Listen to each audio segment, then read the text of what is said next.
Let's make sure that we can be heard. Want to make sure that everything's coming through nicely. Let me get our camera fired up. Let's look a little better. Oh, wait. My wife's got a little overzealous coming in the room. She forgets about these live streams.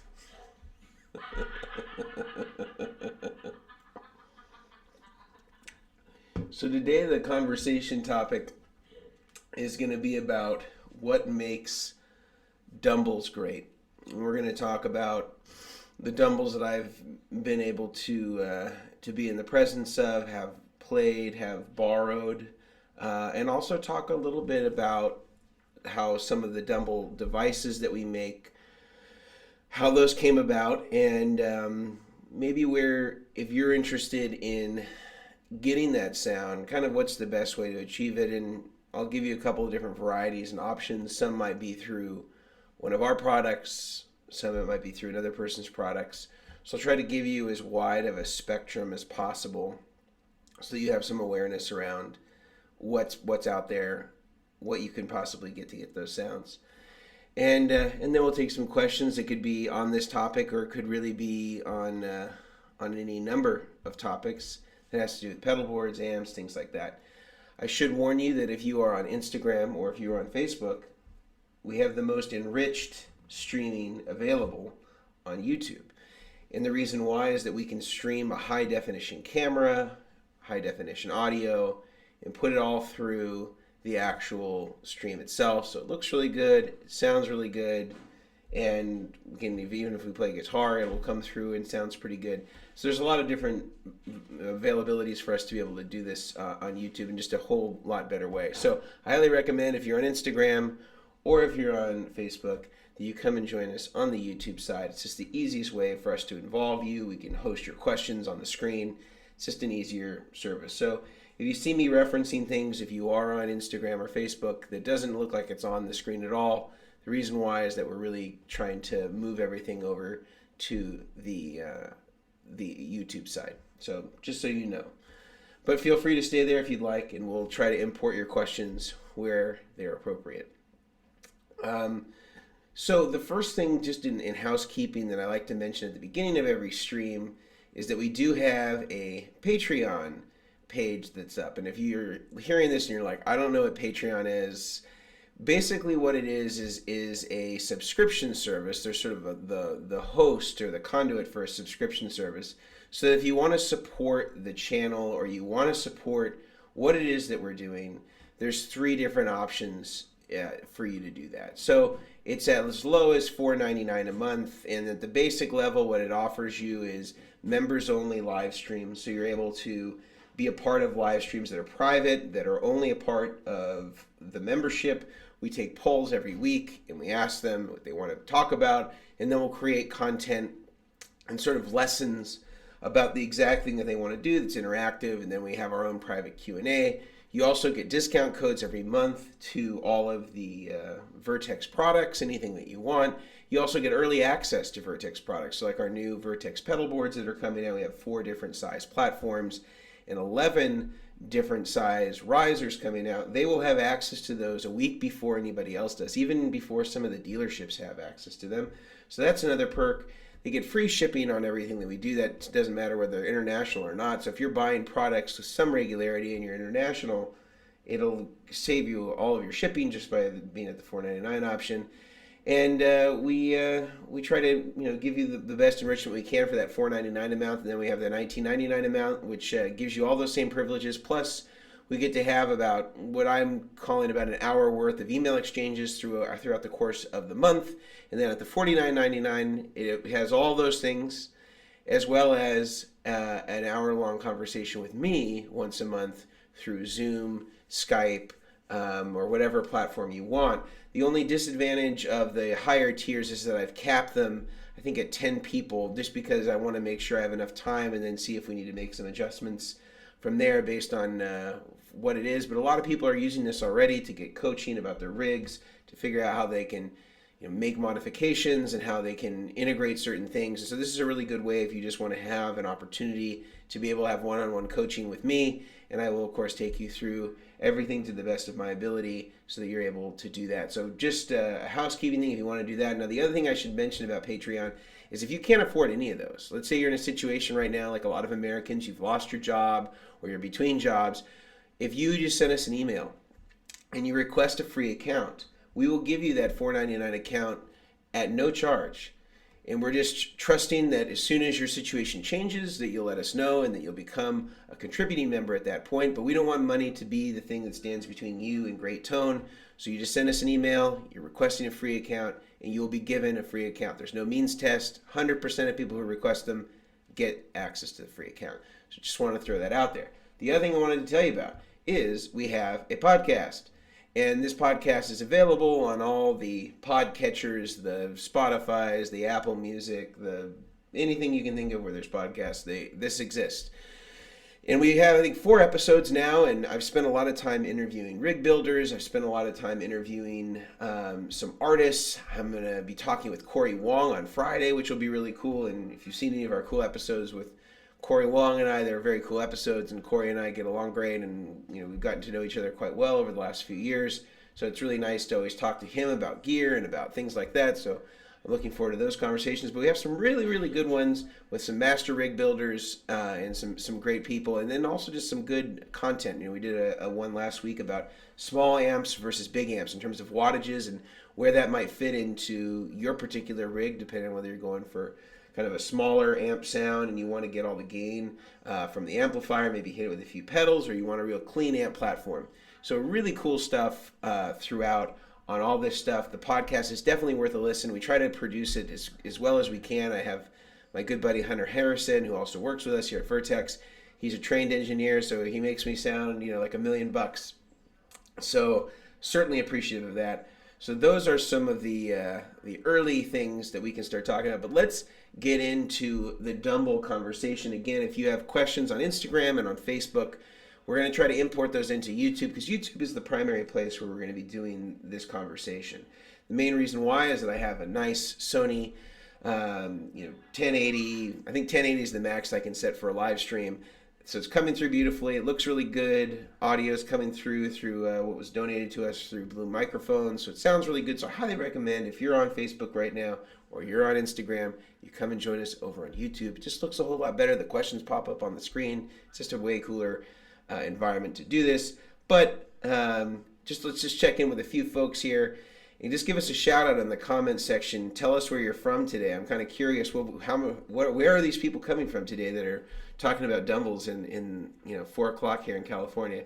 Nick just said he just bought a steel string, and or he's telling people just buy a steel string and you're all set. Always on for him and his Princeton Reverb, Monster Tone.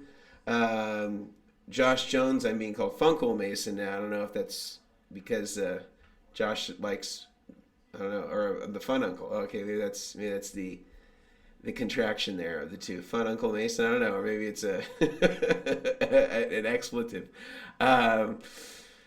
See, from Facebook, Christopher, thank you for migrating over from Facebook. This is a lot better way to do it, believe me. Gerald, hi from Peru. He's asking about nitro versus poly. Well, we can talk about this a little bit later, but I think generally, if you just want it to sound best, I think nitro is, to me, has always sounded better. Just because there's not so much lacquer covering the tone, but there's some guys that swear that polyurethane's fine, but it's not been my experience. What's up, Jeffrey? Quick couple from Instagram. Can we play online poker together if I'm a subscriber? I don't play online poker, so I have a sense that I don't play poker generally. So I think you'd probably take me to the cleaners very easily. By the way, small shout out to our good friends at LaCroix.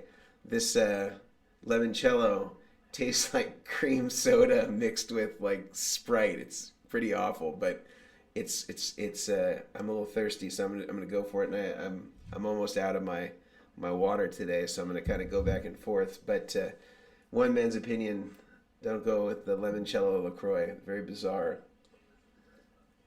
It's almost like, a little different. Um, Rich, do you prefer using spade connectors for speakers or direct solder them? Oh, I think he's talking about the wireless ones that you just crimp. Definitely solder them. And the spade ones are fine for most people. If you're changing speakers a lot, I could see the benefit of that. But if you have your speaker that you like in there, I just say solder it. Um, but let's get into a couple of Dumble things. Well, let's talk first about the very first Dumble amp that I ever came into contact with. The very first one was actually Robin Ford's, and this is actually I'll bring one of Robin's up right now. This is one that belonged to Robin. He actually sold this one, so he doesn't have it anymore. He just has the tan one. And again, if you're on Instagram or you're on Facebook, this is none of this stuff is going to seem like it's happening because it's all happening on YouTube. So come join us here. If you are over on the Instagram or YouTube site, we're all on Facebook. There are links for that. So come and join us on the YouTube channel.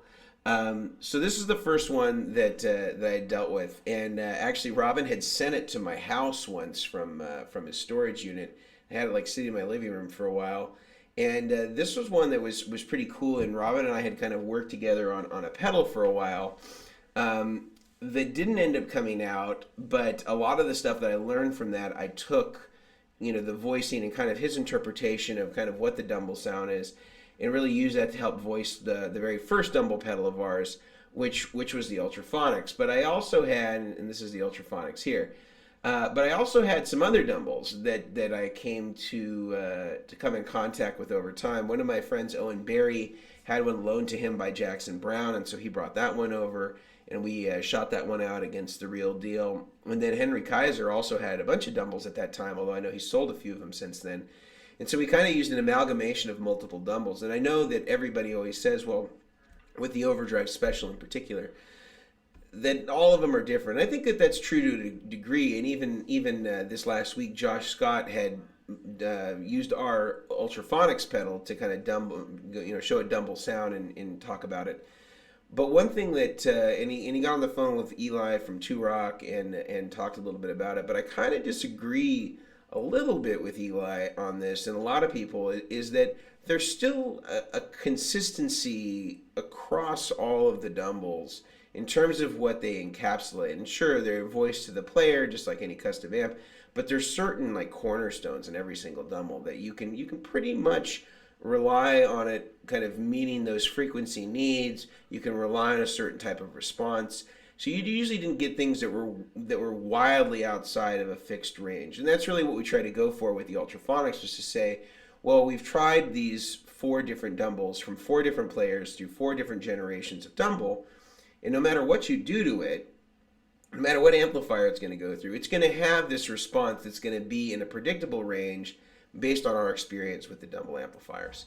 And so some people are going to, say, well, it doesn't sound like, the Dumble that I had in 1976. Well, there may be ways that you can exaggerate to get certain things, but there's a lot of other things that play a factor too. Like the main thing that we were trying to compare against is saying, okay, we have a Dumble Overdrive Special. We're going to put it through a Hot Rod DeVille, like an amp that everybody pretty much knows. And then we're going to voice it from there and kind of go back and forth and do the listening test there. Now, if we use the same speaker cabinet on both amplifiers, we can get even closer than we could with the Hot Rod DeVille, because there's just differences in speakers, because Dumble usually only chose a few different types of speakers. Sometimes they were EV12Ls or EVM12S, the short coil version. Like for Larry Carlton, he used the short coil version of the EV. And then Robin Ford was a G1265 guy. But there was even times when Robin would use a 412 and it would have greenbacks in it, or it would have vintage 30s in it, depending on the era, or if he was backlining. So sometimes that stuff would happen, or it would have the Black Shadow speakers in one of those cabinets that I saw of his that was a 412. I also saw one of them that had a classic Lead 80 in it, in a 412, like Marshall cab. So there's a variety of speakers that can certainly color the tone, and I think that's a big thing to be aware of when you're talking about the Dumble tone. Is there were some differences, but there's also like a baseline, and I think that our Ultraphonics pedal does it really well. I think of all the ones that are out there, I think it's certainly one of the most accurate sounding. I think one of the things that people don't realize is that Dumbles don't have as much gain a lot of times as you might think. Now that was one exception, was the David Lindley one that Owen Barry had borrowed. That one had a ton of gain. It was almost like a fuzz. It was so much gain. But I think that the reason why it had so much gain is it was being used for slide, and you need to be able to have that sustain and the compression by having that amount of gain. So I think in that sense it was a little bit different than the other ones I played. But one of them that I played from Henry Kaiser almost had no gain at all. It was a very mild overdrive. It wasn't heavy overdrive at all. And I mean, it was a beautiful sounding amp, but it wasn't like it wasn't. You definitely, if you wanted to get that gain exaggeration, you couldn't use single coils, and that's a main reason why I think you see a lot of the guys who are famous users of ODS, the overdrive special amplifier. They almost all are humbucker guys, or especially in sort of the pinnacle or zeitgeist of whenever they used Dumble amplifiers. So Robin Ford, had his 335 or the Fender Esprit. During those times, Larry Carlton with the 335, or when he had the Valley Arts, they were humbucker equipped Valley Arts guitars. I think you kind of need a humbucker to really maximize the sound of the overdrive special. I mean, sure it sounds good with the Strat and stuff like that, but I think they really sound best with humbuckers. But on the flip side of that, we did one pedal that was based on the other style Dumble, the Steel String Singer. And this is, to me, my favorite sounding Dumble, but it's the less common of the two Dumbles. So a lot of people, when they buy our steel string pedal that haven't kind of done their research properly, a lot of times they'll buy this and they'll go, wow, this doesn't have any gain, like it doesn't have any distortion like I thought. And I think that they don't realize that there's multiple models of Dumble. So when you say Dumble, it just doesn't mean one thing. So in this case, the Steel String Singer is more of the big, fat, clean, Fendery sound that just sounds like it's on steroids, but it's the ultimate best clean tone I've ever heard. It also sounds really good with pedals, whereas the ODS can sometimes be finicky with pedals, and I learned that the hard way with Robin Ford. The only pedal that we could really get to work in front of that amp that he really liked, he liked the Zen Drive on the clean channel, and he liked the boost on all the channels. But other than that, there was nothing that was adding any overdrive or any additional output or level to the front of the amp, whereas the steel string seems to be a lot more flexible in its ability to do that. Henry had the first one ever made that we used to voice our Dumble pedal, our Dumble steel string pedal, which is the steel string clean drive. And we used his amplifier as kind of the baseline for this.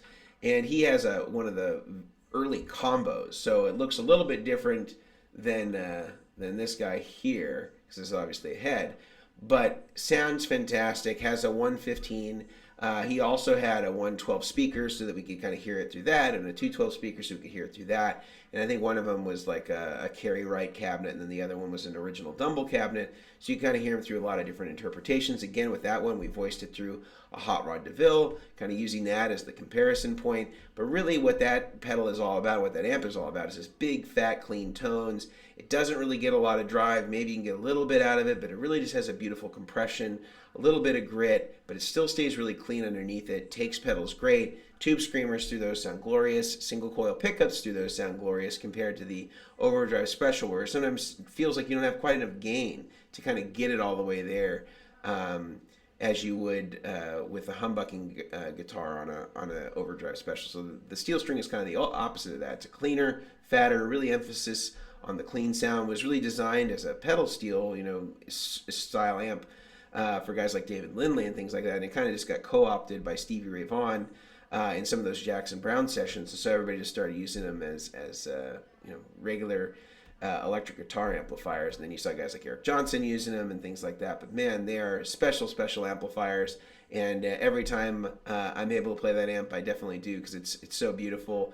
And so I try to get down there and pay my buddy a visit so I can play that amp, because it's just so great and so magical, and certainly helped me spin off a great pedal from it. Now, the one Dumble pedal that we have that a lot of people don't know about, though, is what's called the Ultraphonics HRM version. And the HRM version is essentially, well, it really is its own device. It doesn't have anything to do with the regular Ultraphonics in terms of its circuit. It really is sort of a hybrid between a Marshall and a Dumble. And the HRM, some people believed it to be called Hot Rubber Monkey, as our friends over at Rocket Pedal say. But I think that it was more because it was a hot rodded Marshall, HRM for hot rodded Marshall. And you know, he has a certain EQ that he does, a little bit more aggressiveness in the top end, so less of an emphasis in maybe the 800 to maybe 1.6K. It's a little more aggressive, like maybe 1.2 to about 2K sort of emphasis in the mid range and upper mid range, and it has definitely more of a bite to it. But I really like how this sounds with strats. It sounds really good with strats comparatively to the standard overdrive special. And we had a client that had one, and he came in and has since picked it up from us. But we had that amp for quite a while, and we used it to voice this pedal against that amplifier. Same technique, using a Hot Rod DeVille as kind of our test amplifier, going back and forth between the original amp and then kind of designing the circuit and the EQ around this. But there's a lot of guys that maybe have the standard ultraphonics. No, not that. They have the let's see. Where's our not that one. Not that one. Let's see. Where's there? They have the standard ultraphonics, but they feel like they don't want to get the ultraphonics HRM because it would be redundant. But they're actually completely different pedals. You can see here you have a much deeper EQ with an accent in tone. So tone covers the same range of the original ultraphonics, when the accent takes over at about 1.8K and will get you all the way into about 3K if you really dime that thing. And then you have a ratio, so you can control kind of the blend of the distorted signal with the clean. That just seems to help keep it a little bit more balanced. And that's something that we added in on this one that's not on one of the original. And then you have a master volume, and then you have a regular volume, which is like a pre-volume before it ever hits the input of the pedal. So you can kind of gain it up, and that's why I think it works so much better for single coils, because you can get that added gain in the input that a humbucker would be giving the normal ultraphonics. And we just did this because this was just more consistent with the way that particular amplifier sounded. It wasn't to try to improve upon the regular ultraphonics. Like on my personal board, which is behind me, I have both pedals because they just serve different purposes. They sound completely different. The circuits are really not alike at all. I'd say they maybe share 20% in common. The rest is completely different. Totally different circuit board, totally different everything inside. So much cooler for the Marshall vibe if you want that. A lot of people don't like Dumble amps because they're really smooth and they have that kind of really kind of big mid-range thing, kind of bubbly mid-range. This you can definitely dial to be much more aggressive, a beautiful sort of rock and roll, very dynamic, kind of very amp-like pedal. In fact, I think that some people who are kind of turned off by the mid-range, the tube screamer thing, they're going to love that HRM because it just has the ability to be able to dial in the mids or pull them out and to get the aggressiveness you want of like a real rock and roll pedal. So that's kind of a basics on how sort of our pedals kind of came about in terms of the Dumble-inspired ones, what they sound like. And we actually have a really good video that we did with Sweetwater not too long ago. We actually shot them all out. We shot out the ultraphonics, the HRM, the steel string. My good friend Danny Rubin was the player, and he kind of took us through all the different sounds. And so that's a really useful video on Sweetwater's YouTube channel if you're curious about how these might differ or if you're considering getting another one.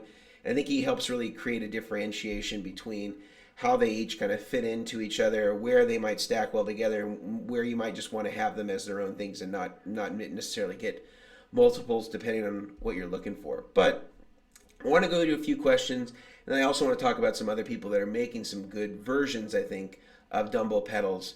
And some of them I think are fantastic. That it's more of a a matter of taste more than one's better than the other. But let's take a few questions and then we'll come back to that. So let's see. Take a sip of my LaCroix here. As I said before, man, this limoncello, it's like cream soda and like lemon, like carbonated lemon water. It's really bizarre, but because I'm thirsty, I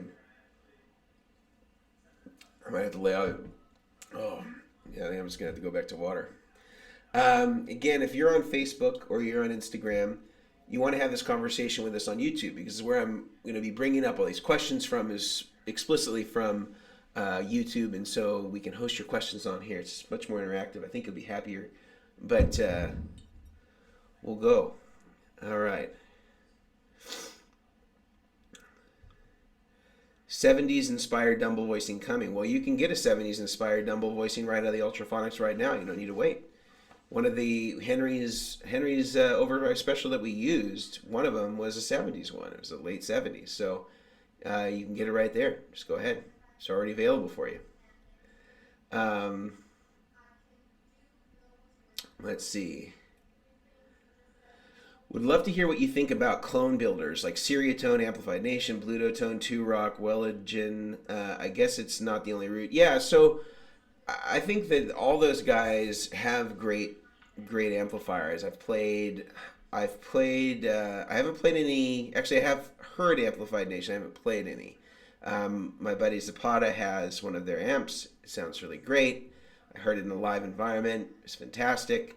Seriatones, I think for the money, are unbeatable. One of the guys who's sometimes on here, Tim Marco, he has an overdrive special version, 50 watt, and it sounds really, really great. And also, one of my buddies, Bill, who is the road manager and tech for Green Day, has sold quite a few Dumbles and has worked on quite a few. And he had said that that was the closest platform that he's got.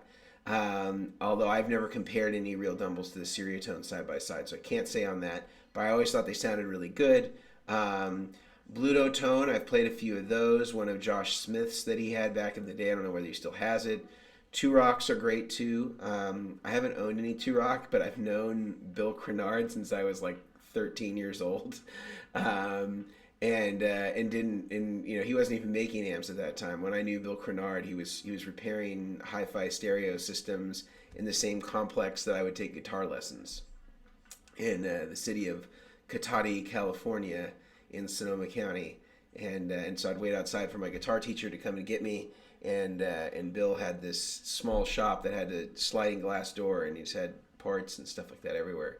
So this was even before Two Rock was a thing. And then the Welligen stuff, my buddy Gabriel Bergman has one, and I've worked on that one, and it's very well built.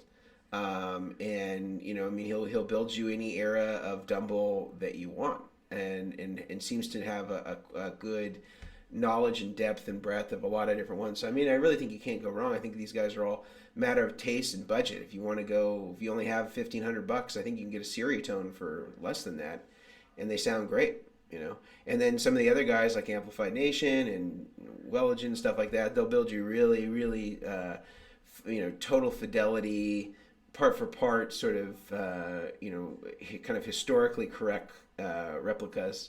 And so if that's what you need, those guys are there. And then I think Two Rock kind of does an amalgamation of stuff, but I think that they still are sort of in the Dumble spirit, and they have their own vibe to them, and they're less interested in kind of creating exact clones. I think they kind of do, you know, an amalgamation of the few, but there's a lot of great roots to the Dumble sound that don't require having a Dumble. And then of course there's pedals if you want to kind of have a lot of different varieties of Dumble sounds and not just be tied to one amp. A lot of guys actually use these exact amps, use our pedals too. So it's sort of a way to fill out different flavor profiles.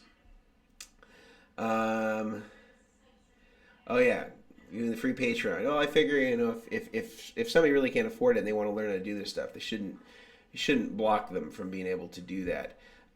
Nick on Instagram, how do you identify the Dumble sound if they're all different? Well, as I said, I don't think that they're really all different. There's some variety of differences, but I think that in terms of, if you look at the bell curve of what the things are that are similar across them and are different, there's definitely a big heap in the middle of things that are consistent across the board, and those are the things that we really try to attack in the pedals and say, okay, if 60% of what these things do is the same really amplifier to amplifier, how can we sort of abbreviate, you know, because the pedal could have a million knobs on, and there's some Dumble pedals that do, but there really is a fixed variable of things that are really consistent. And then when you're going into another preamp, right, because it's not like your pedal's the preamp and it's going into the power amp of most amplifiers. That's not how people are using their pedals typically.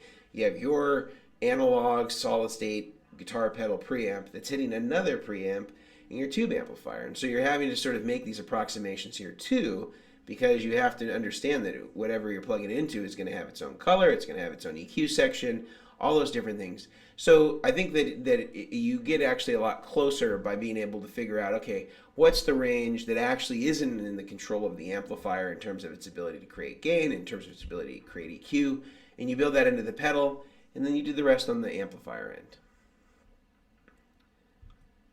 How's the tone on the podcast? Excellent. Best tone you can get on a podcast, I would say. I'd say some of the best tone you can get on a podcast. My voice, we process every single word through a Klon Centaur, and then another Klon Centaur, and then a Cornish tape echo simulator with all the knobs off, just for the tone. So listen to that and tell me how you think it sounds on vocals. Nobody talks about that. The tape echo simulator on vocals, the Quan on vocals. Is there a giveaway today? There isn't a giveaway today. We've done giveaways 2 weeks in a row. I have contacted a few of our sponsors, and we're going to see if we can get some other people involved. But if you just stayed for the giveaway, I understand. But I'm hoping that you're getting more out of this than just free pedals. But we don't want to spoil you too much, Ethan.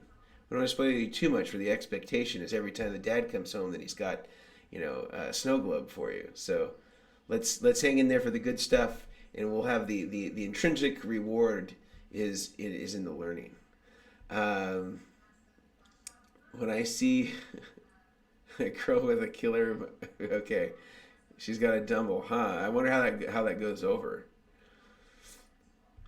Let's see, Mitchell, Australia, hey, Mississippi, East Texas, Lehigh Valley, Pennsylvania, New Jersey, Canterbury, UK, Montreal, Quebec, Kent. Wow, it's very international today. Washington State, Atlanta. The Funk Uncle. Oh, for Funkle, right. The Funk Uncle. New Jersey, Firestone, Colorado. Okay, it is Fun Uncle after all. Okay. Just to add to the Dumble discussion, steel string naturally stacks well with all tube screamers. Just in some cases I haven't tried. Yeah. In some cases I haven't tried. Yeah. Well, I would say that the tube screamer and the steel string are, the amplifier or the pedal, just work really well, because there's a lot more low mids in the steel string. Tube screamer's got more of that upper mids thing, and it really balances it out. It actually sounds like a really sweet pedal when you do it that way. Norway, Kansas City, modified bass with an ODSL. Okay, very cool. What's the Dumble tone based off of? Well, I can't speak to what his impetus was, but certainly Fender amplifiers. Most of the ones that I've seen have a lot of Fender parts, Fender transformers, from Showmans and Bandmasters and things like that. So I would say that the impetus was sort of a beautiful, best Fender clean channel you can get with a really beautiful overdrive channel. It's sort of the if I could distill it, that would be the most simplified or oversimplified version of it. Hello from Pittsburgh. Limoncello LaCroix. Yeah, can you believe it? Yeah, I thought, man, this, I'll have to go with it, because we're being rationed right now at our grocery stores in the area. And I usually would get grapefruit, pamplemousse, LaCroix, but this is all they had. So I was like, well, I'm going to make do. We'll try it. So I have 8 of these now, 7 after this one, but it's pretty full. I don't recommend it, but to me, it tastes like, cream soda with Sprite, or something like that. It's just bizarre. Don't go with LaCroix at all. Okay. Let's see. It's based on Howard's ears. Yeah, maybe. Greetings from West Africa. Non-soldered speaker cables scare you. Well, I think most Fenders come with non-soldered speaker cables, at least at the speaker side. I think that's standard on all of them. A lot of commercial amplifier companies, it's the way it is.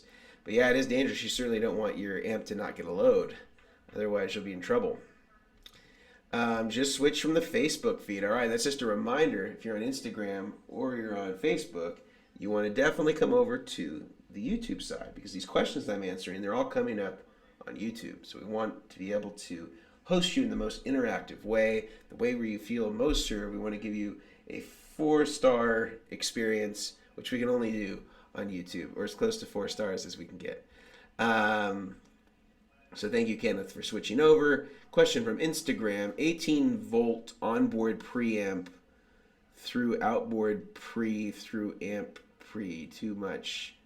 And I'm just trying to visualize what you've written here. 18-volt onboard preamp. Does that mean that it's in your guitar through outboard preamp? I don't know. You might have to explain this to me better. I'm not sure I'm understanding what you're meaning by onboard preamp through outboard pre through amp pre.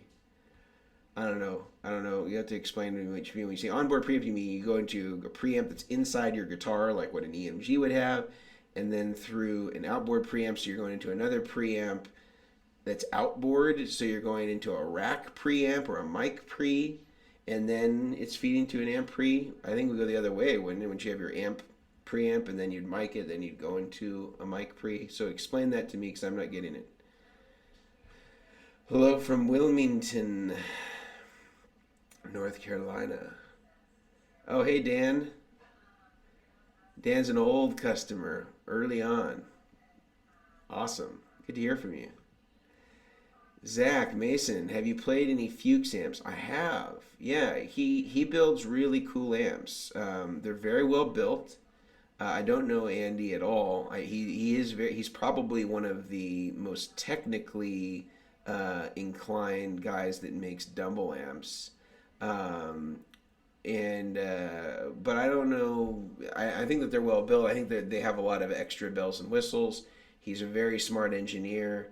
I've only played them a few years ago. Was the latest I played them, and I played sort of like the ones that had like the Scott Lerner mods to them. I can't remember how they abbreviated that in the name, but it was sort of like an overdrive special that had some special EQ mods that were informed by Scott Lerner.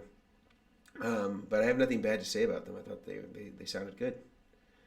What was the process like for replicating the tonal characteristics of the Dumble, putting them in your steel string pedal? Well, to be clear, we're not trying to take a Dumble preamp and stick it in a pedal. It doesn't work that way. Guys that say that they've taken a preamp out of a pedal or out of an amplifier and put it in a pedal, and they have it powered by 9 volts, they're out of their mind if they think that that's going to somehow get you the characteristics of the amplifier, because the amplifier runs at really high voltage. I mean, I'm trying to explain this really simply, but the amplifier runs at really high voltage, so even 18 volts on a tube is not going to get you anything close to what the amplifier would do. So the best way I've found to do it, to really accurately replicate the sound of an amplifier in a pedal, is not to try to use the tubes. It's not to try to create, FET versions instead of tubes, or put FETs instead of tubes, or to try to do it that way. You just can't get the voltage to try to recreate an amplifier. And then again, you're taking that pedal and then you're going into another preamp in your amplifier and a power amp in your amplifier. So it's like you have the color of the pedal as a preamp, then you're going into a tube preamp in your pedal or in your amplifier, and then you're going into a tube power amp, assuming that you're using a tube amplifier, which is how most people are going to use these pedals. The more accurate way I found to do it was take the amplifier, take your test amplifier, which for us was the Hot Rod DeVille or the Hot Rod Deluxe, and then we would come to the table with about 5 different varieties that we thought would get us in the ballpark, breadboard them all, and then have different insert points on where we would put tone stacks, where we would add in additional gain stages. Would the tone stack go in the feedback loop? Would it go after the gain stage? Would it go before the gain stage? Are we going to roll off all the bass before we come into the gain section and then make it all up at the end? There's all these different sort of archetypes of pedals that exist out there that have existed for years, and every pedal out there that's doing overdrive or distortion is pretty much based on a finite number of distortion types and archetypes. So we sort of took the ones that I thought were going to get closest to that sound, and then we started just playing games and saying, okay, let's try, this input section, let's try this tone stack, let's try this output section, let's see where we are. Nope, that didn't work at all. All right, let's try putting the tone stack now in the feedback loop. All right, that got us a little bit closer, but the output stage is a little too hot. All right, now let's try substituting in this other thing. So we usually come with a lot of different things prepared, and then we start swapping things in and out. And I found that actually gets a lot closer than just trying to say, oh, we got a part for part Dumble preamp in a box. There's no way at 9 volts or 18 volts or even 36 volts that you're going to be able to get that thing to sound like a Dumble preamp. It just doesn't have the same plate voltage that you'd have on an amplifier. It's not going to do it. So I found it's actually much more accurate in a pedal format when you're already going into a tube preamp in your amplifier and a tube power amp section to be able to do this solid state, mostly with ICs, diode clipping, stuff like that. It's a much closer result. And people who think that they're going to get closer with FETs or with tubes, they're unrealistic. Maybe you can get just as close, but you're not going to get closer. And it's going to be a lot more work to do it that way, a lot more expensive pedal as well. I'm obsessed with Eric Johnson's steel string singer tone the last 20 years, 150 watts. Yeah, well, I saw that Amplified Nation made a really cool, like, exact replica of that one, so you should check out that. He seems to really have that nailed. Um, I check it out. Awesome backstory and details. Well, again, I'm telling it as I know it. Now, there may be guys out there that know more about this than I do. Some real Dumble experts, and I've certainly been around quite a few of them and try to take what I can. But yeah, I'm always open to being corrected or being wrong. I love Dumbles, me too. What is the Dumble tone based on? We kind of talked about that. It's basic non-offender. Hello from the UK. I don't know what that was. Yeah, you do, but I'm sure it was pertinent when you wrote it. So your drives are based on the character and the feel of the amps. P.S.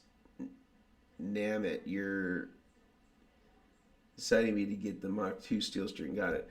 Um, yeah, they're based on the character of the amplifiers, trying to recreate the feel, the sound, the distortion characteristics. You know, because again, you can build it part for part, and if it doesn't have the right feel behind it, doesn't mean anything. You just have something that looks the part but doesn't act the part. Jet or GS124, I've had many pedals. This one makes my amp pop out. I have tried this one, and I think it's good. Compared to the Ultraphonics, I would say this is the GS124 is much more compressed and a much smaller sound to my ear.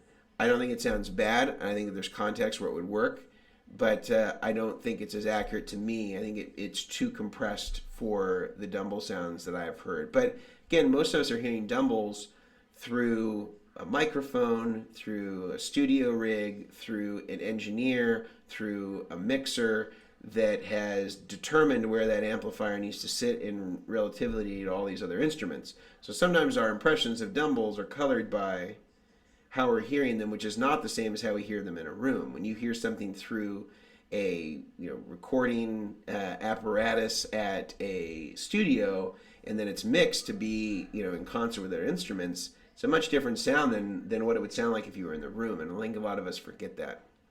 A lot of what we hear in Dumble, I think, is actually more of the nuance of the player and their attack and how they deal with gain and how their phrasing is. And we associate that with Dumble, I think, more than just if you heard somebody just playing a D chord and playing a Dumble. I don't know that we'd necessarily be able to pick it out as Dumble versus anything else. Can you talk about some boutique amp builders who are inspired by Dumble? What about like the Two Rocks? Also, where is the Dumble guy now? When is the last you heard of people talking to him? Well, we talked about a couple of the builders I thought were great. I think Amplified Nation is certainly one if you wanted a really a nice clone that's got as close to fidelity as you can get. I think the Welligen is in that same field. Two Rock, I think, is, like I said, an amalgamation of a lot of different interpretations and styles of Dumble amplifiers. I think for budget, Seriatone is unbeatable. They sound really great, and I think they're really well built. Two Rock, I haven't actually owned any of these amplifiers. I have owned a Seriatone for a short time, and I've worked on a couple of them, and I'm trying to think if I've played any. I've played the Bluetone one that Josh Smith had that was like an ODS, and then of course I've played a bunch of just standard Dumble overdrive specials, and they're great. And as far as where Dumble is now, yeah, he lives in the San Fernando Valley, and I think Bruce Foreman has talked with him in the last couple of months, so I know he's still around to my knowledge, and yeah, he's in the San Fernando Valley in the just north of LA. Do you have any picks inside of Dumble? I do have a few, but I was told not to share them, so I'm going to respect the wishes of the owner. Let's see. You should build and sell an amp. I have no desire. I have no desire. That's a hard business to be in. So many good amp builders already. They don't need one more. It's like building refrigerators. If you build a good amp, it's hard to sell a lot of them because when somebody has one, they don't need another one of your amps. What pedal can sound exactly like a tube screamer but with more drive? I don't know. I just get a tube screamer, and then if you want more drive, put a linear clean boost in front of it, like our Vertex boost or something like that doesn't have any color. It's not going to alter the EQ. Oh man, I forgot. A limoncello LaCroix is tough. Um, can you elaborate on what GS124 Dumble circuit that jetter pedal is based on? I think we just talked about it, but tell me if that answer was not sufficient for you. Okay, yeah, he's still building, but I know he's in the San Fernando Valley. He's not in Santa Cruz. He moved from there quite a while ago, 20 or 30 years ago. Because when I was a teenager, he was living in Highland Park. Um, what pedal can sound? Okay, we talked about that. Tube screamer, more gain. Have you had any experience with the PRS JM100? I have actually.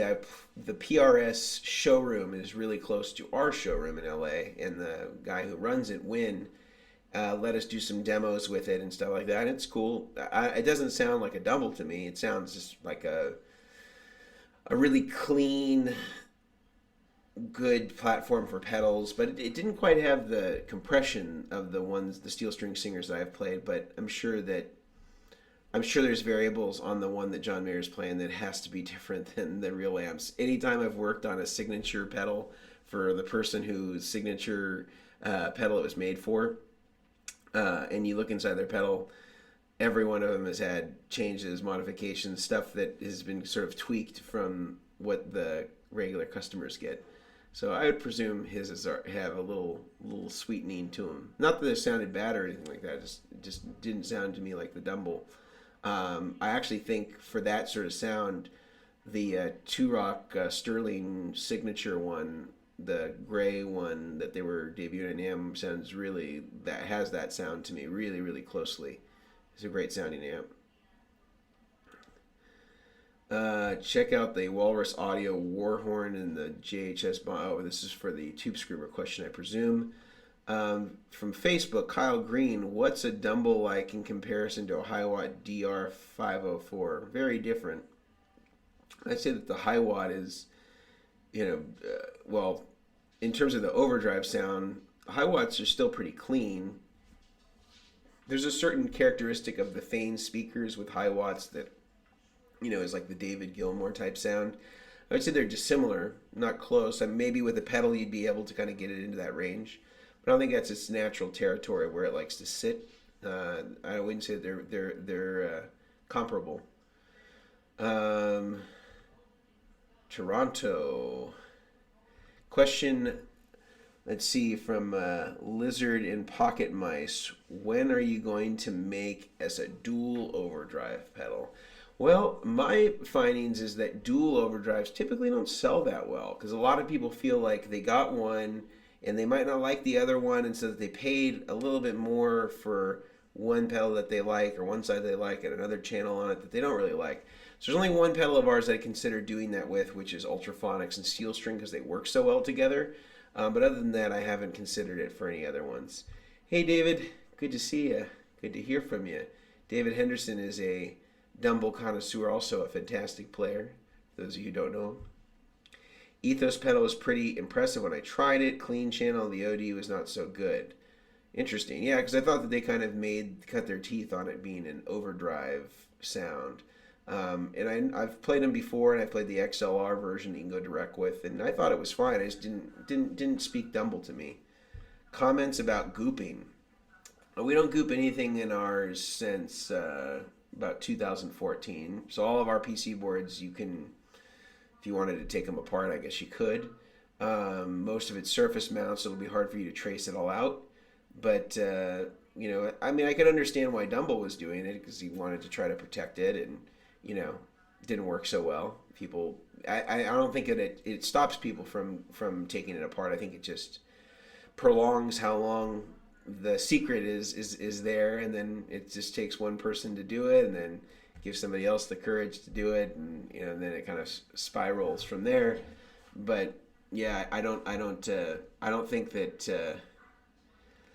I think that a lot of the people that I notice that are doing gooping on pedals, they have in my estimation, this is my opinion, have a fundamental misunderstanding around the originality of circuits. Because like I said earlier, there's only so many ways, especially with distortion, that you can create distortion, and they've all been done before. There's no type of distortion that is type of clipping that is new. And for the pedals that are out there right now, they're utilizing some element of things that have been pioneered by R.G. Keene or from Craig Anderton or from Jack Orman or a combination of those guys. I mean, Craig Anderton was kind of the original guy.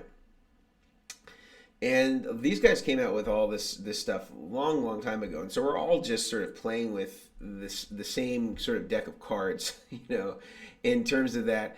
And so I think that sometimes it can create a mystique, and certainly I've been guilty of that in the past. But I think the reality is that what it comes down to is, like, if the product's well built, the service is really good, people stand behind and support the product, the brand has good artists that are helping to show off the product in a way that makes it enticing to you, the marketing behind it. I think all those things are actually really important. And if you take apart somebody's pedal and you don't really have a market to sell it with, then it's sort of irrelevant. So there's people who have taken apart the steel string and have tried to sell copies and clones of it.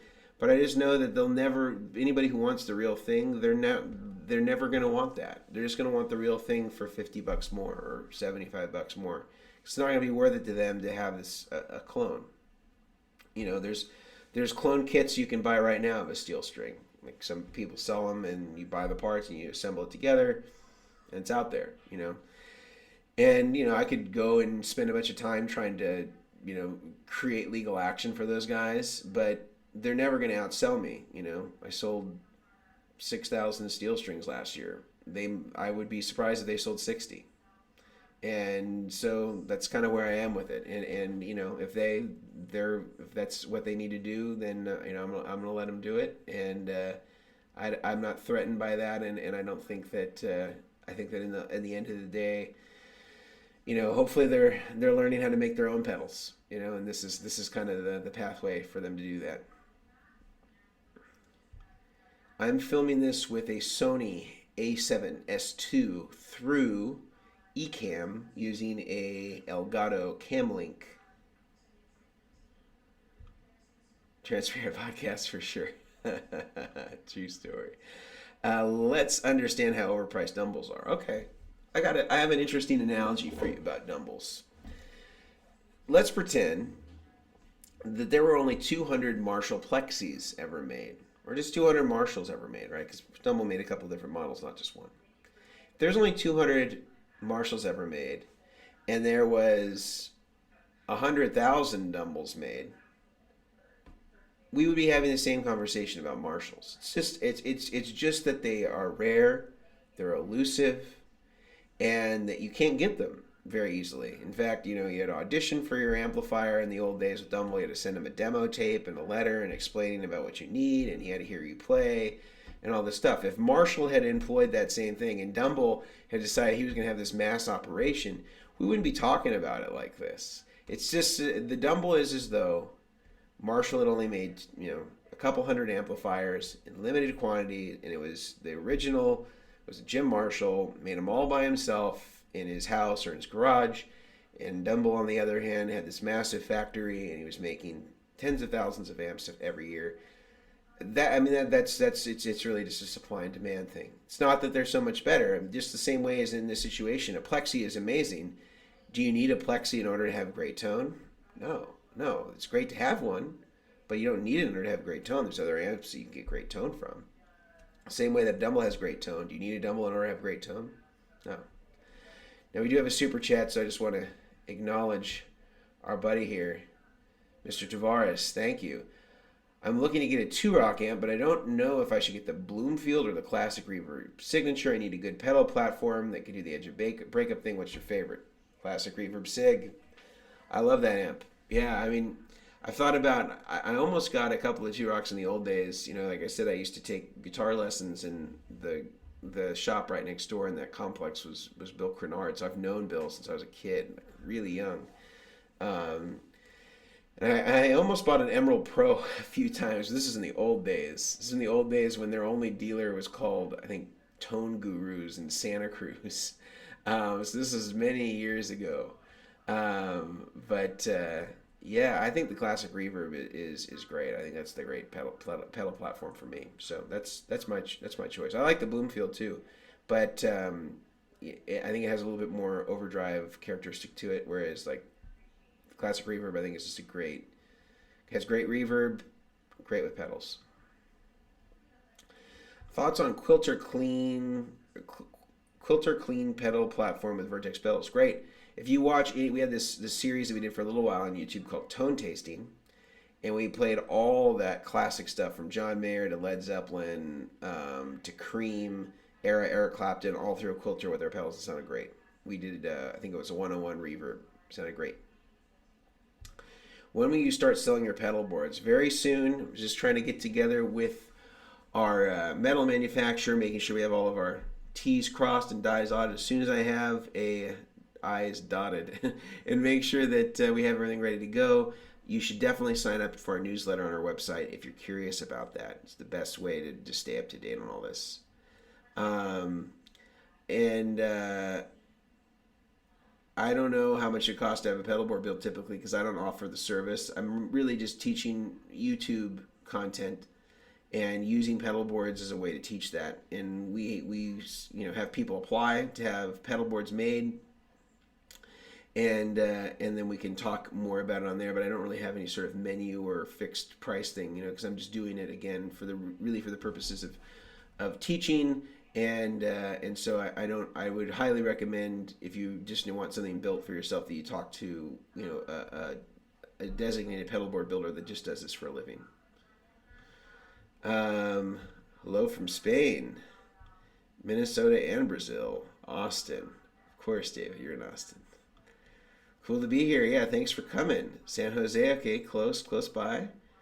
Henry Kaiser also owned 004. Did he comment on how different that was from 001? Yeah, he did. They were really not too well. One has some differences for sure, in that it's a combo 115. Of course, you can use different extension cabinets. He also just said that the one was a little bit more optimized for steel, pedal steel, so it had a little bit more of a headroom thing, a little bit more of a compression thing compared to the older one. But he preferred the number one, and that's why he kept that one and sold number 4. But both fantastic amps, and at the time that I was there, he had a lot more Dumble overdrive specials as well, not just steel strings. But he sold some of those subsequently as well. Yeah, we were using it. Cape Cod. Love the game system info. I don't know what the game system is, but Dumble developed the ODS for modifying a Fender Basement for Robin Ford. That's not exactly... the ODS pre-existed Robin Ford, and Robin Ford didn't use a Dumble until he had rented it from Andy Brower. So that first album, like Talk to Your Daughter, wasn't even Robin Ford's Dumble. It's a Dumble that he rented from Andy Brower. Andy Brower provided that Dumble. They recorded the album with it. When Howard Dumble had heard the record with Robin using, he said, "That's the sound. You're the type of player. You're the player that I designed the overdrive special for. So it's so coincidental that you actually end up using it for this album." And then they started working together. He built him his first amp. Ironically, it was the black Dumble amp that we showed earlier that Robin sold, which is not that one. It's this one. That one. So this one belongs to somebody else, though, not Robin. New Zealand and a Landau chorus. Good chorus pedal. Where in the signal chain do you like something like the Ultraphonics? Well, it doesn't matter if you're not stacking it, but presumably where overdrives go, kind of after a tuner or a compressor or things like that. I like to put overdrives from heaviest to lightest, and then I like to have a boost at the end. Sometimes I like to have a boost at the beginning too that adds more gain, something with more color like an EP booster or something like that, and then a real transparent boost at the end like our Vertex boost. It's not going to change any of the characteristic of the overdrive.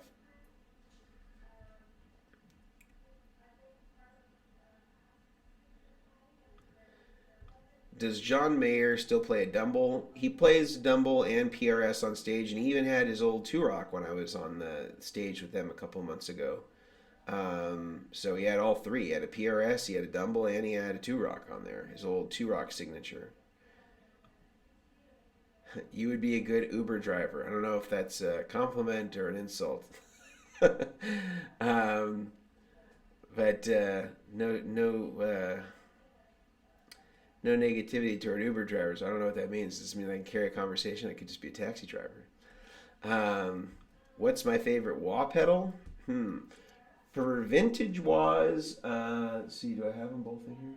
I have a vintage one that I like. For the vintage one, I like the Blubber Wah. This is made by Maxon in the 70s. This is a really great vintage wah, and nobody knows about them. We talked about this on our sleeper pedals. You can get these for like $100.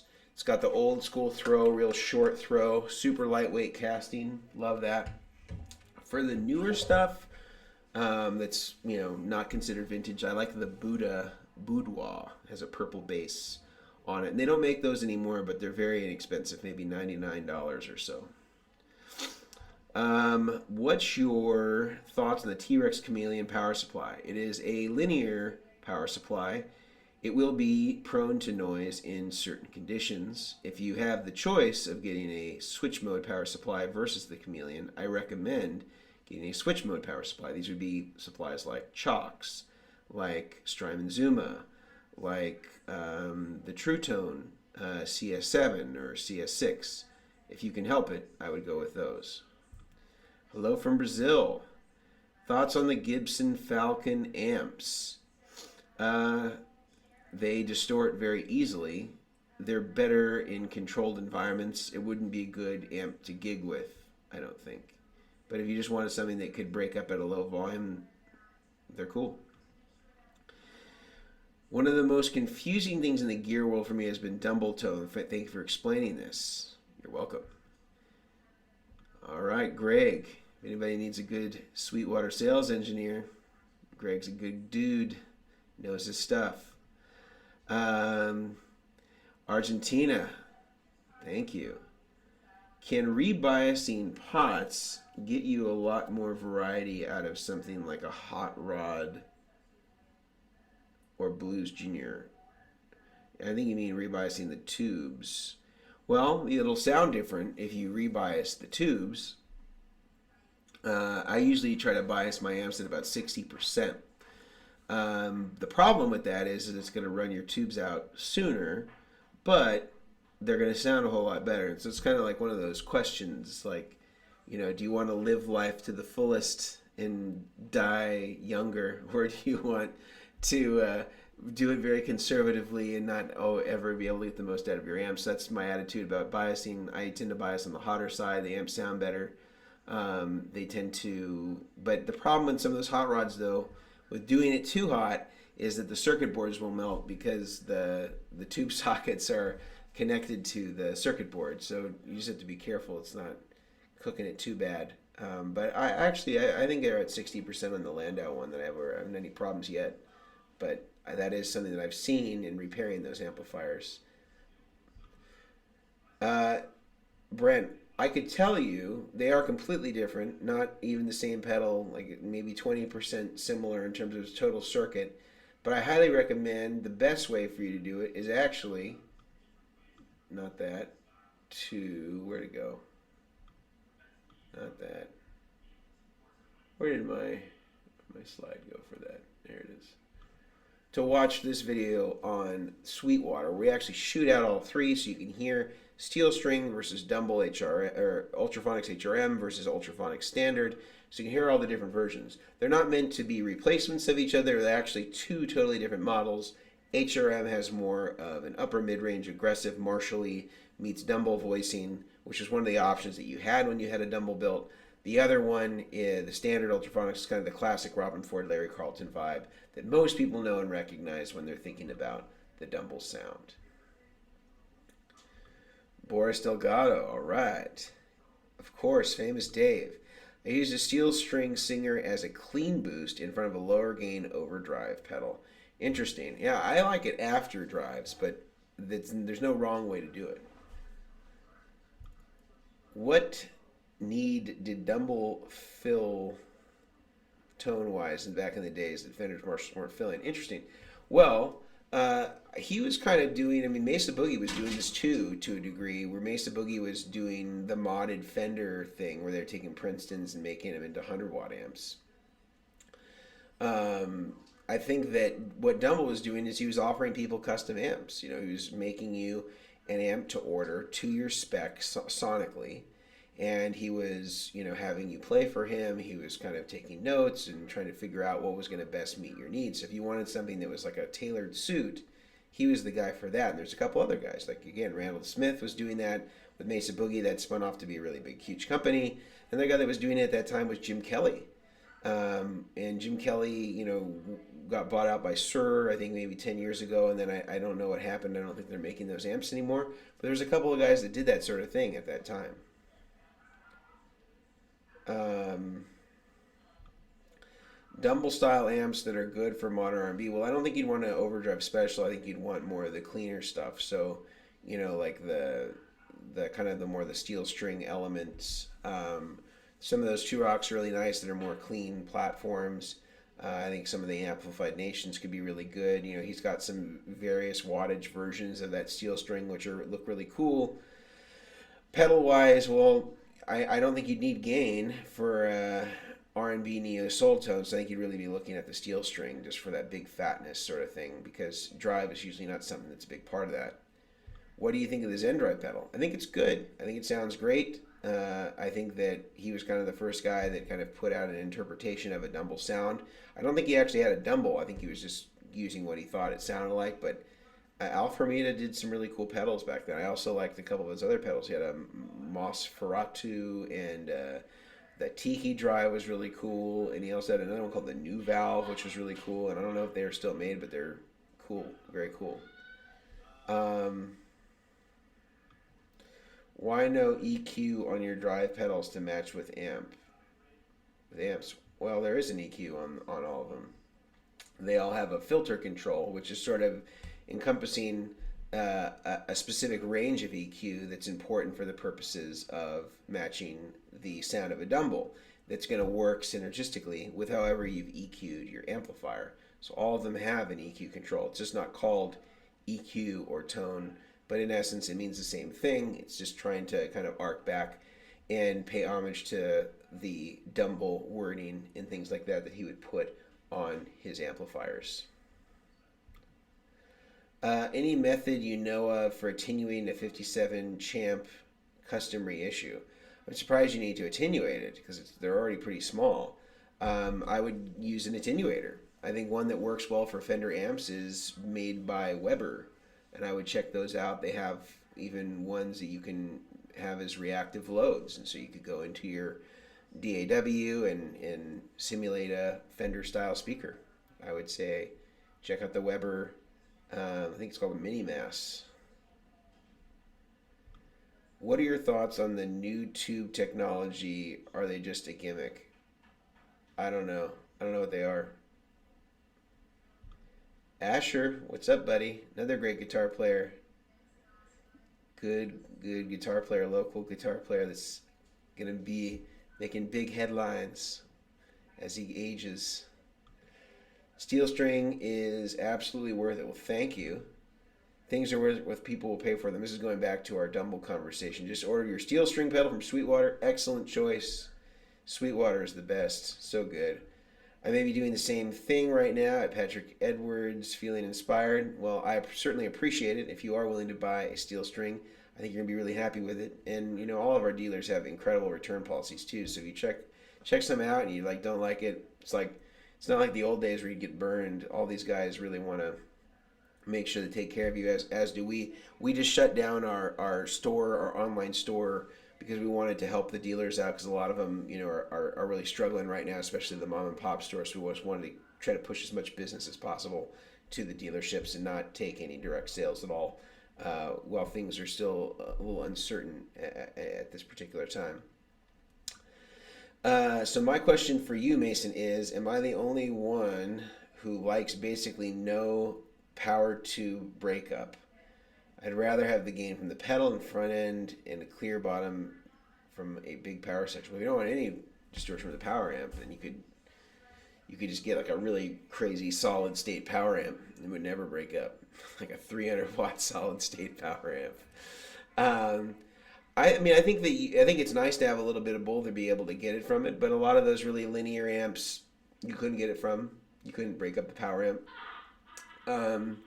It just depends on what your taste is. Some people like there's a certain stiffness to that that some people like, and being able to have spongier pedals in the front end, like a tube screamer or stuff like that, can kind of help even that out. And that's why a lot of guys, I think, that used really stiff amplifiers, like some of those steel string singers that were kind of almost like Ampeg like, they could be really stiff, and you could see why a guy like Stevie Ray would have to use a tube screamer there. That was because he had them really loud.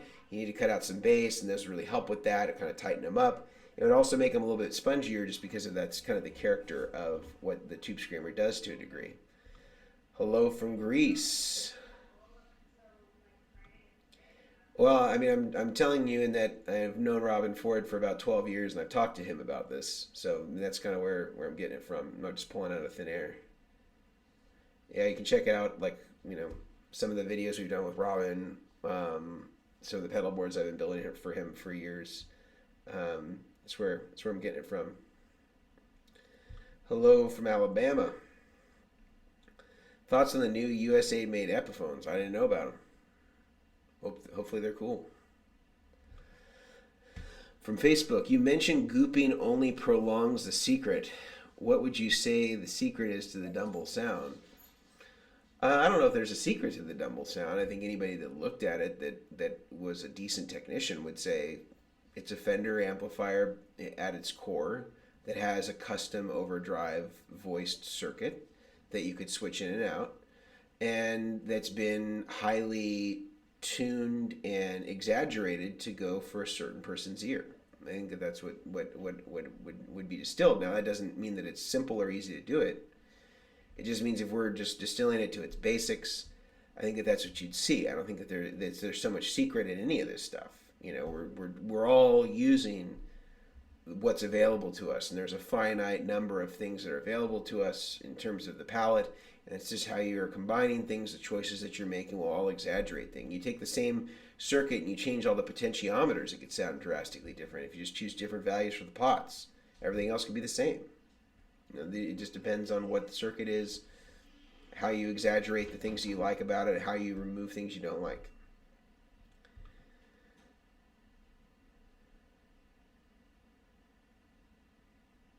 All vintage parts. 2000 wah. I don't know what this Dietrich. I don't know. You have to tell me what that is. Makes a vintage wah, huh? The ones that look really cool to me, and I have to send him this wah. I kind of screwed up. Is the Venus Witch guys in the UK? Zapata had told me about him with Gary Clark Jr. And that sounded incredible. So I have a vintage Crybaby here, like the one that's the same as the Clyde McCoy. Check this thing out. This is the same. It's like the exact same parts as the Clyde McCoy of this guy, but it has no bottom. It needs a little tune up, and I was just going to send it to him, have him do his thing to it, so I can get it. It's got a halo inductor, all the cool stuff, all the stuff the kids like. Greetings from Germany, 2:00. If I search for an SRV or a Strat Boost SRV sound, better, steel string for sure. Steel string you need, and then you just put a tube screamer going into it. You'll be right there. How would you define the Dumble sound when all the amps are different? Well, we talked about this a little bit before, Nick. All of them are different to a degree. There's still a bass line that's across all of them. And so we're trying to incorporate the things that are specific to the Dumble. And then you have another preamp that you're running into right after it when you hit your amplifier. So you can make any adjustments that you need between the two of those. It's basically to be able to give you all the essence of the Dumble in the box that would work synergistically, knowing that you're hitting another preamp at the end of your chain in your tube amplifier. Thoughts on the way Huge naming their pedal overrated seems like an insult. By the way, yours is way better. I mean, I thought it was a creative name. I don't know that it necessarily was was a shot at Dumble. Certainly, he doesn't make the prices of how his stuff sells on the used market. Um, I just thought the only thing was bizarre about it is that it's still the Green Rhino. So it's actually not really supposed to be a Dumble thing. I think it's still the Green Rhino emphasis with a different EQ curve for the mid range. So I just didn't find it to be that Dumble-y. I thought it sounded good. I don't think there's anything wrong with it. Is there any music out there that you've recorded? I'm trying to bump some tunes, Doc. None that I've recorded. Did Dumble make a straight Class A amp or AB? I don't know if he made any Class A stuff. I think all the stuff that's out there now is AB. But yeah, I don't know the answer to that. I don't know if he had any Class A. Not that I'm aware of. What do you use the most to test your pedals? Usually Hot Rod DeVille's for if it's for a tone testing thing, just because everybody knows that reference. Why do you prefer the steel string post OD section? Well, I think of it this way: is that if you really want, if you're going into a clean amp and you want the character of your clean amp to resemble the clean channel of a Dumble amplifier, then you want to try to put that as close to the amplifier as possible. Your overdrive's running into that. That's how it would be in the signal path if the amplifier were in fact a clean Dumble amplifier platform. So by having the steel string after it, having that on, running the overdrives into it, it gives it a little bit more of that feel if you're thinking in terms of the logic of the signal path. I love Dumbles. They get flack, but violin players, bows cost more and most major city musician and orchestra. Right? Yeah. I think that as guitar players, we're lucky that our stuff doesn't resemble some of the classical instruments or even some of the drum equipment. Man, is way more expensive than guitar equipment. I have no idea. What are Kitty Hawk's amps? What a solid state amp work is a pedal platform in a bedroom studio. Some of the solid state amps from Quilter are really great. They work really well, and a lot of people love them. So I'd say check it out. How do I make a PV Valve King sound more like a Dumble? I would say depends on what you're looking for in terms of the Dumble setting with the overdrive. Then you can check out our Ultraphonics. If that is out of your price range, I think another one that's pretty good that I really like, talking about other manufacturers that I think make a good one, is the Cymbal from Mad Professor. I think is a really good one. I think it really sounds great. That you should definitely check out if you're considering doing that. If you want more of the Marshall thing, then the kind of Marshall Dumble thing, I'd say check out the HRM. I think you'd be really happy with that. But I think the classic Dumble is still just the standard Ultraphonics. I have a couple of the old. I don't know what that is.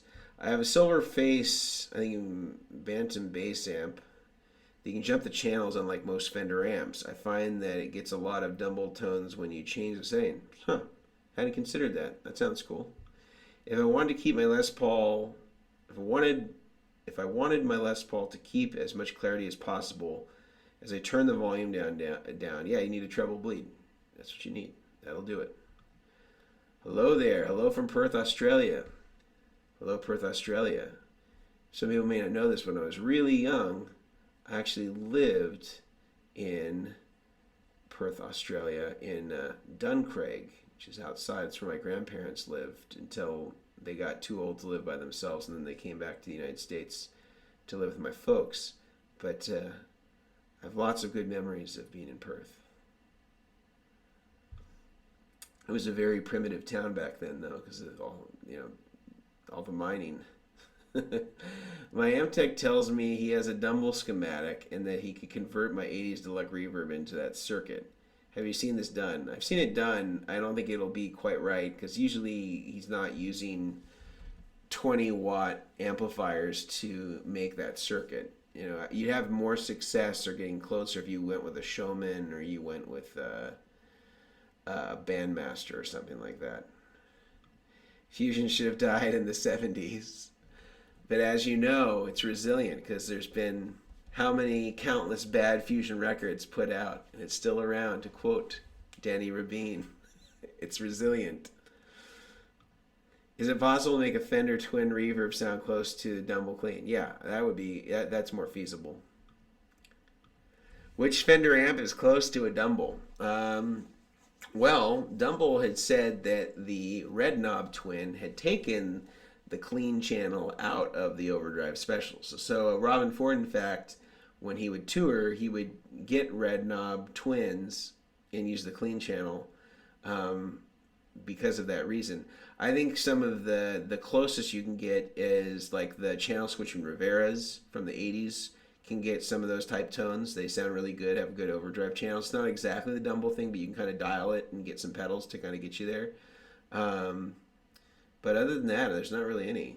There's not really any. I mean, Fender did some really crap amps in the 80s or the late 70s to try to do the boogie type thing, channel switching like a Mark II C plus, but they sounded pretty awful. And I actually talked to Paul Rivera about this, and he agreed.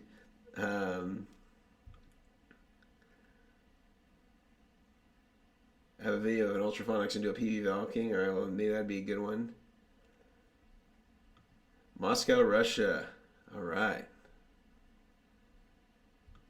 Hampstead amps versus Dumble. I don't know. I haven't tried. I actually haven't tried a Hampstead amp, so I can't say. I can't say. Um, let's see. Really dig in the steel string MK2RI, especially the post OD section. Thank you for conferring. Where do you suggest, or what do you suggest? Should I put the modulation section to appear in the signal chain? Usually after your overdrive. It depends what the modulation is. Like chorus, tremolo, I put that after. If it's phaser or flanger, I'd put it before. Univibe, it kind of depends on what you like. The Univibe can have a little bit more top end if you go after. It'll sound a little darker and deeper if it's first. Handle distribution of Dumbles in Europe. Well, I don't think that Dumble ever sold them through dealerships, so I don't know how they would have been distributed. Huh. I'm not aware of this. I would be surprised if he did that. Huh.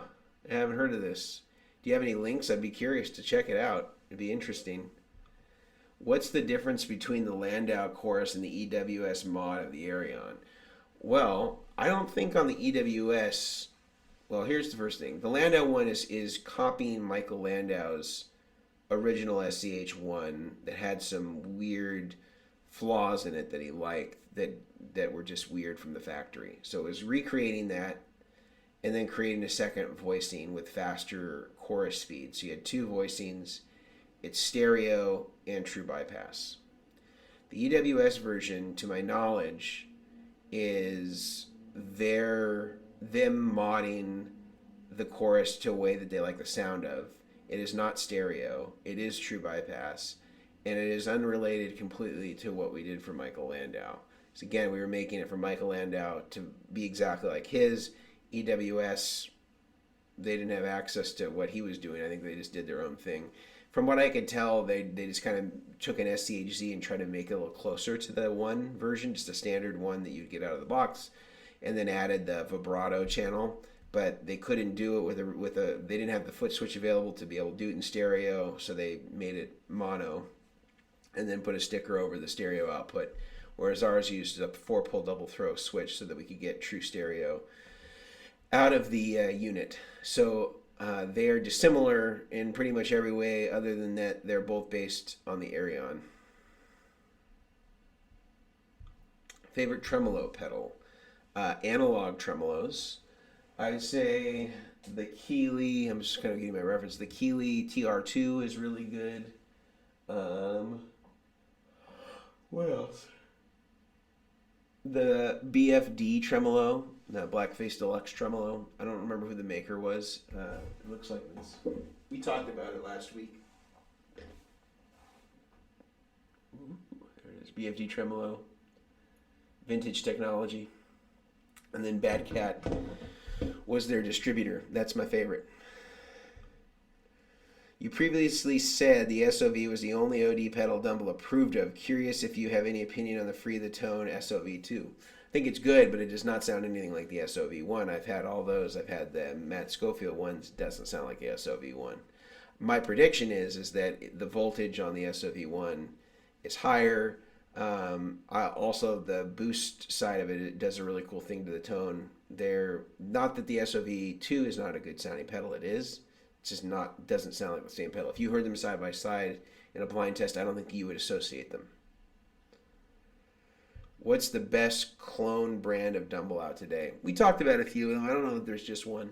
I think it just depends on if you want the real thing, the real close clones. I think you'd have to go with Amplified Nation or with the Welligen guys, because those are really close. How close are orange amps to a Dumble? I'm assuming you mean Dumble. Not close. What's your thoughts of boost or preamps in the effects loop? Well, if you want to use it as a master volume boost, then I think it's fine to put a linear boost on the return. The problem is that most people don't make a boost that can handle line level, and so it'll clip your boost on the input before it ever makes it to the return of the effects loop. So our boost, the Vertex boost, I think is one of the few that I know of that can actually work at line level and can work in an effects loop without having any issue with being clipped on the input. Ours runs at plus or minus 9 internally, so it's like 18 volts, and it can definitely take the swing of any effects loop, no problem. Hello from Nova Scotia. I have a 64 Bandmaster, but I ain't modding it. Someone must make a pedal of a Bandmaster. I don't know what that would sound like, though. They don't really have a lot of gain unless you turn them up. Red Plate does make great amps. They do. I've had some Red Plates that Keith had loaned to me. They were fantastic. I think they sound really great. I'd forgotten about them. How can I make my Dumble sound like a champ? Pull out some tubes, get an 8-inch speaker. Might get you a little bit of the way there. From Facebook, I used to work for Andy Brower in the early 90s. Dave Friedman and I worked together. Oh, way cool. Andy had reached out to me recently, actually, and I thought about interviewing him just about the glory days back then. But that's way cool. We should talk more, Vince. I'm always curious about how things used to go in those days, pre-internet. Al says, "Hey, the Digitech Digiverb similar to the Hardwire Reverb?" I don't think so. I think that was. Let me make sure I'm talking about the right one. Digitech Digiverb. Yeah, not the same. Not the same. Don't get confused there, Al.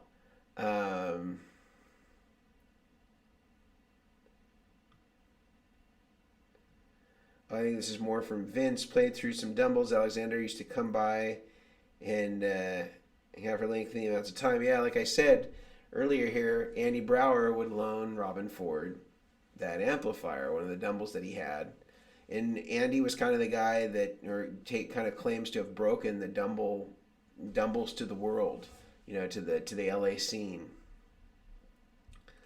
I like the Fano guitars. I like the Novo guitars more, which is Dennis Fano's company now. I think that in whatever sort of dealings he did with the Premier Builders Guild, 10 years ago, they were somehow got to keep his name. So if you really want a real Dennis Fano guitar, just get a Novo. Do you like the mid boost on a Clapton Strat? No.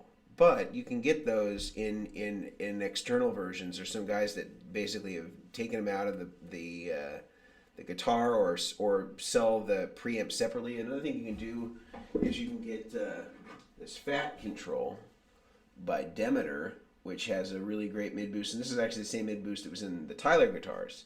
So, we're really close to the one that's in the Tyler guitar. So that's a great mid boost circuit that I really like if you don't want to put a mid boost inside of your guitar, or you have a Clapton Strat that you want to make passive and put it on the floor. That could be a way to do it.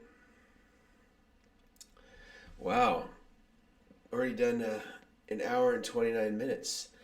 I'll take a few more. Getting sleepy here. It must be this terrible limoncello LaCroix.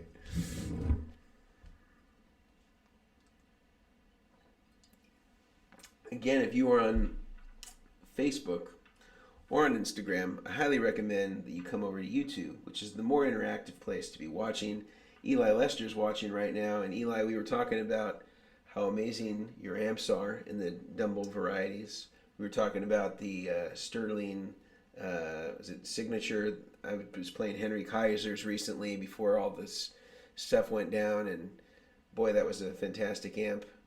But we'll take a few more. This is an hour and a half. We've got a lot of people, though, on right now on YouTube, so I don't want to just send everybody home. How does the Schaefer replica compare to a Blues Breaker? Completely different, because that's just a preamp out of a wireless that would provide some distortion and some compression. Fundamentally different than a Klon or a Blues Breaker as far as the gain structure and just the overall EQ. Not that all those don't have a place, they all do, but I mean, I wouldn't say, well, I don't need that Blues Breaker anymore because now I got my Schaefer wireless preamp in a pedal format. It doesn't. I don't think that those things can certainly exist together and won't have any overlap whatsoever.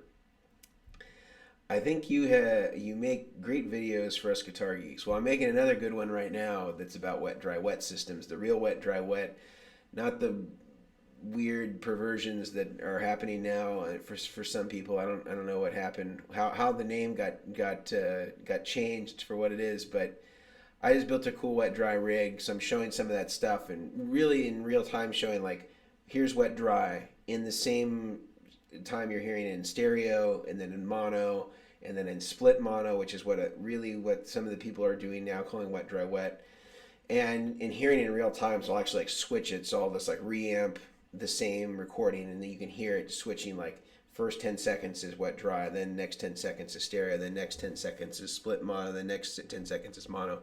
So you can hear it all in continuity, and it'll really give people the idea of how it's different, because really if it's true wet dry wet, it's almost like the same processing you would do if you had plug-in, UA plugins on Pro Tools and you're adding in 100% wet effects in parallel.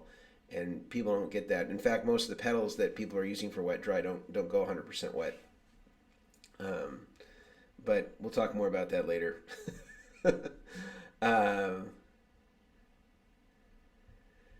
For that limoncello over Alliance Fix Spider, it'll make it sound like a Dumble. Yeah, I don't know. The Strymon, Zuma, and Ojai are super quiet. They are. Those are, I think, one among the best switch mode power supplies that are out there. I also really like the Chalks a lot. Where can you get a Landau chorus? You could get one on Reverb, but they're kind of expensive now. When I was selling them, I think they were like $200, and I think now they go for like $400 or $350, something like that. But I don't sell them. I haven't sold them for years, probably 3 or 4 years. You're welcome, Loco Cone. Do you still make or sell the wah bottom plates? I don't. I have a few of them left, but I don't make them. I think I just had a bunch of them left over from years ago. Let's see. Thoughts on JHS pedals? Great. No, nothing bad to say. I think they're great. I play a Rhodes electric piano and have tried a lot of Tube Screamer style pedals. How would the steel string or Dumble style affect the harmonics differently? Well, I think the mid-range characteristic is a little bit different on both those. You wouldn't have the gain in the steel string. It would be more of a fattening, EQing sort of thing. They would add some compression, a little bit of gain. The standard Ultraphonics would have a lot more gain, a little bit more than your Tube Screamer, but would have a lot more focus in the mid-range, and it wouldn't cut out so much bass. Have a little more articulation on the top as well. I'm on the fake wet, dry, wet. I don't know how it got called that, but I do like it. Yeah, and this is not to say, I should clarify, it's not to say that it can't sound good, but it's different than wet, dry, wet. And I think if you actually tried the real wet, dry, wet, you may say, well, this is just too complicated. I don't want to do it. But the sound is great. I mean, it sounds like you're processing a record in a studio because it's really that same technique. You got 100% wet effects just like you would in a studio, and the mix bus, all those things, all those effects that you see in a studio, those are all 100% wet, and you're blending them in parallel. Um, and so this is just a different thing. You're calling it damp dirt damp. I almost feel like it's more like wet plus dry wet, or dry plus dry wet, because one amp gets dry, the other one gets dry as well, and all the wet stuff. So you get kind of a doubling of it. Money's not an object. Fender or Dumble for sound. Debating on the twin reissues, a Mesa Fillmore or a Dumble clone. Well, uh, money's no object. I don't think that the twin reissue is going to be at all similar to a Mesa Fillmore or a Dumble clone. I mean, I'd say check out the Two Rocks. They're great. They're fantastic. And I'd say check out, if you want like a really exactly the same as a Dumble sort of thing, you could check out the Welligen or the Amplified Nation. They make really close, like exact replicas. But I would say stay away from the Fender reissues. They're not going to be at all in the quality of a Mesa or a Two Rock or an Amplified Nation or any of those other ones that we talked about today. It's not the same. Limoncello or Jägermeister? Well, I should say this limoncello is just a flavoring of a sparkling water. There's no alcohol in this.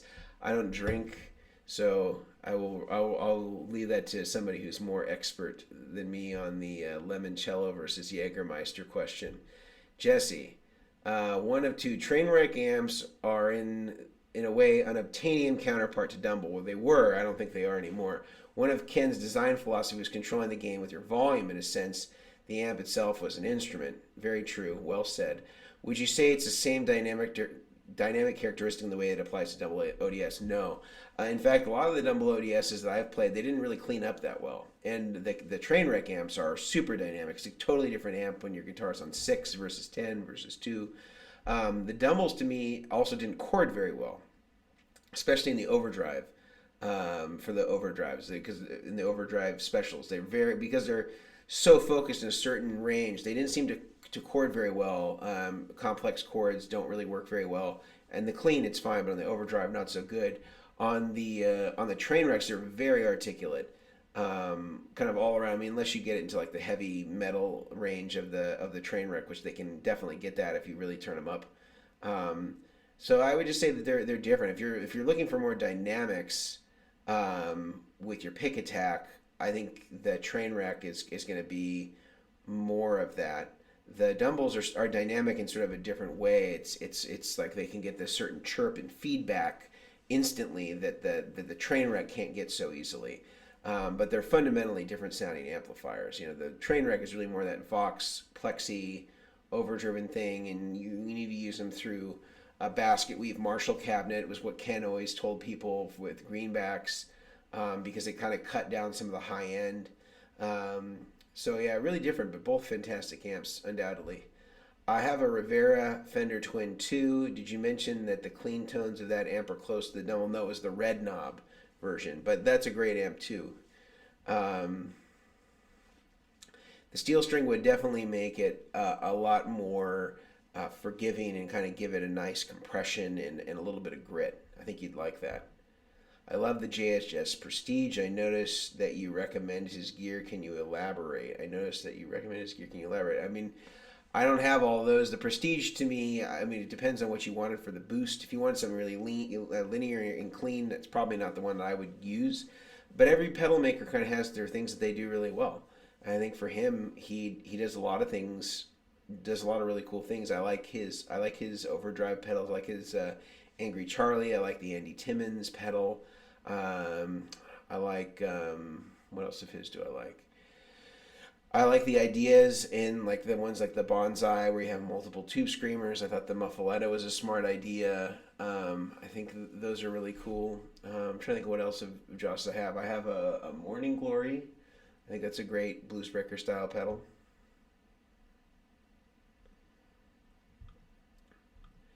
You can email me. I don't know how many I have left. If I only have a couple, then I'll probably keep them because sometimes we'll use them for pedalboard builds, and so I don't want to get rid of all of them. But if I have like 50 or something like that, I can spare one. My modulators appear in this order: EVH phaser, Deja Vibe, EVH flanger, Micropog, New Neighbor, Stereo Chorus. Why should the Deja appear first? Well, it'll be uh, have a lot more low end. It'll be throbbier and less intense, though. Like overall in the sound, if you put it first, if you want it a little more phasey, a little more top end, a little more present, then I put it after. Thank you for all you do. I've learned a lot from buffers from your video. Great. What do you think of Keeley mod pedals, like modified pedals? Great. He was the original guy. He was the OG. Thanks again for these chats, Mason. Definitely find them interesting and informative. Much appreciated. You're very welcome. I think we're going to wrap it up. We've been talking for a long time. It's an hour and 40 minutes.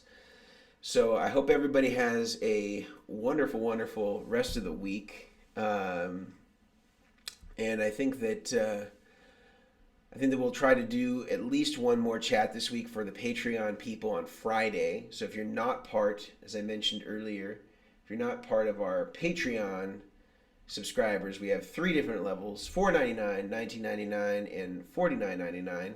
Again, $4.99 just gives you early access to new products. It gives you discount codes on all of our products, free shipping, gives you a private Q&A every week with me, and a private live stream for members only. We also have a $19.99 a month version, which gives you all those of the $4.99, plus you get to have about an hour's worth of exchanges on email with me. And then there's the $50 amount, which means that you get to have real-time one-on-one coaching with me once a month. Again, if you can't afford any of these, that is no problem. We give out our free $4.99 membership to anybody who requests it. There's no means test required. If you ask for it, we grant 100% of those. We don't want there to be any block between you and Great Tone, so you can participate and have all the privileges and rights of the $4.99 members if you cannot afford it. Again, we grant every single one of them, no means test required. I highly recommend that you check it out. I also recommend that you check out our podcast, the Rig Doctor Podcast. I did some really interesting interviews with some other rig builders from all around the world, with Paul Lenders of Guitar Systems and Skeen Skridstrup from Skridstrup R&D. We also have some cool ones that we talk about different tones: Stevie Ray Vaughan versus John Mayer, shooting out those tones, talking about the similarities and differences and how you can get those tones. We just did one last week about small versus big amplifiers, so you should definitely check that one out if you haven't already. If you could like and subscribe. If you haven't already, that's also very important. Keeps this channel going. I will have our video about wet, dry, wet rigs out by the end of this week, so look forward to that if you haven't already. And I hope to see you guys on the next stream.